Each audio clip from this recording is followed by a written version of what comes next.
Bismillahirrahmanirrahim. The topic of our discussion is hepatitis C. So hepatitis C is caused by a virus known as hepatitis C virus, which is an RNA virus and it is enveloped. Hepatitis C results in either acute hepatitis, which is in most cases milder than hepatitis B. In almost 80% of the cases, hepatitis C progresses into chronic liver disease and almost 20% cases progress to liver cirrhosis. Hepatitis C also results in hepatocellular carcinoma in almost 1 to 4% of cases. So hepatitis C is a blood-borne disease, which means it is transmitted to the next person by blood and body fluids. So the risk factors of hepatitis C include IV drug abuse, and almost 54% of the cases of hepatitis C are caused by drug abuse. The risk factors also include multiple sex partners, unsterilized surgical equipment, and needle stick injury is most common amongst the healthcare professionals.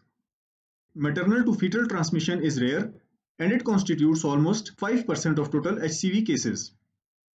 In almost 30% of cases, the risk factors are unknown. So once the hepatitis C virus enters the blood, it is transported to hepatocytes and they inhibit interferons-mediated antiviral response. Interferons-mediated antiviral response is actually the first-line cellular defense against viral infections.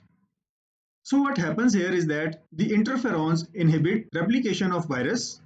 Moreover, it generates an in-hospital intracellular environment for the virus by initiating immune response against the virus.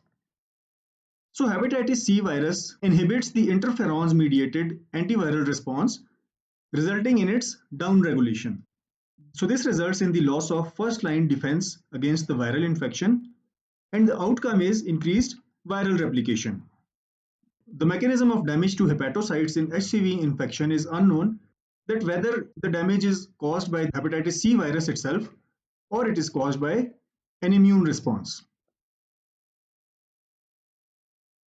Hepatitis C virus at first might be asymptomatic or it may present with acute hepatitis. The signs and symptoms include nausea, vomiting, loss of appetite. There might also be fever and right hypochondrial pain. All these features are mild and less severe than hepatitis B virus infection. Jaundice might also be present, which is characterized by yellow discoloration of sclera, skin, and mucous membrane. The hallmark of hepatitis C virus infection is its recurrence and persistence. Recurrence means the person presents with acute hepatitis again and again throughout the life until the disease progresses to chronic hepatitis.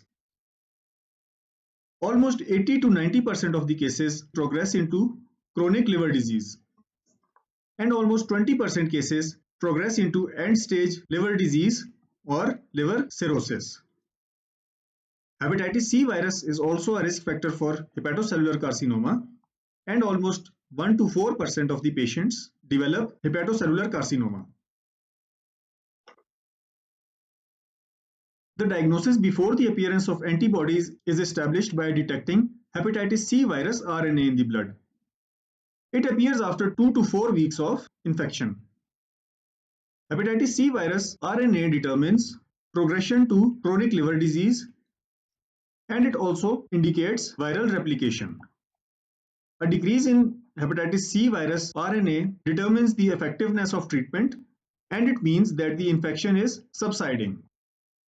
Anti-hepatitis C virus antibodies are detectable in almost 50 to 70% of the acute cases, whereas in other cases they appear after 3 to 6 weeks of the infection. There is an increase in ALT and AST levels throughout the infection.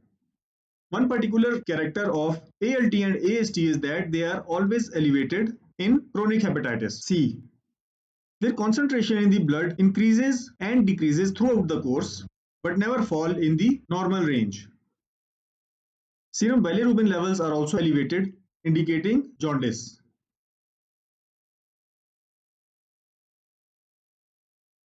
There is no preventive vaccine available for hepatitis C virus.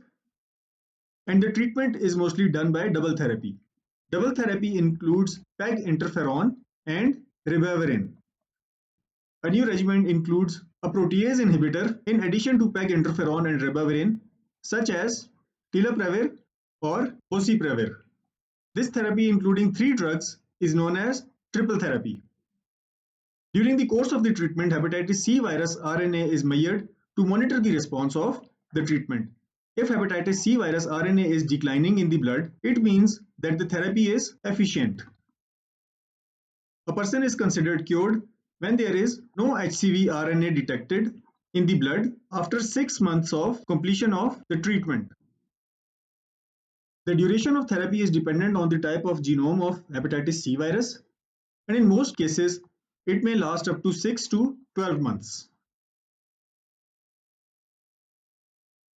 So this concludes our discussion about hepatitis C virus. If you have any questions, do let us know in the comment section. Thank you.